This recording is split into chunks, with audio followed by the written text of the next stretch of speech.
Happy New Year, to all my dear friends. Who created God? This is the question many atheists and skeptics ask.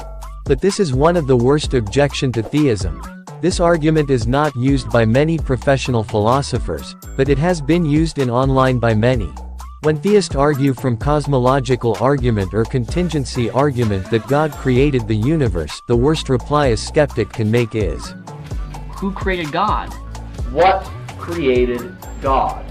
If God did indeed have a beginning, by the simple logic of cause and effect, there had to be an agent, separate and apart from the effect, that caused it. So then I want to know where God came from.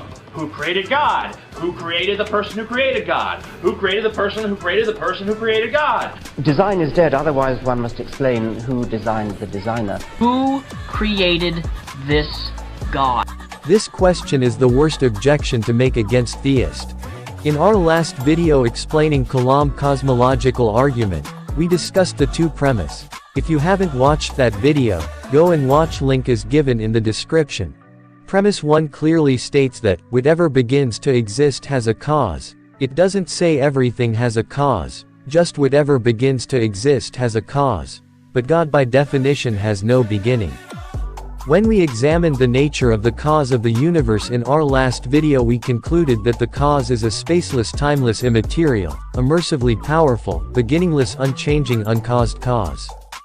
If the cause is timeless, then it is beginningless, that means it is uncaused. So God is a necessary uncaused being. Then asking who created God is like asking, what caused the uncaused thing? It is simply nonsense. All the cosmological arguments points to an uncaused cause, who started everything, an unmoved mover, a necessary being that doesn't need to be created. Now these skeptics will ask, why can't universe be necessary an uncreated thing? This was prevalent belief among atheists before the 20th century. But the observable evidence we got from cosmology and physics proved that is not the case.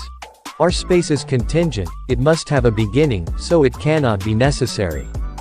So simply asking who created God is a ridiculous objection.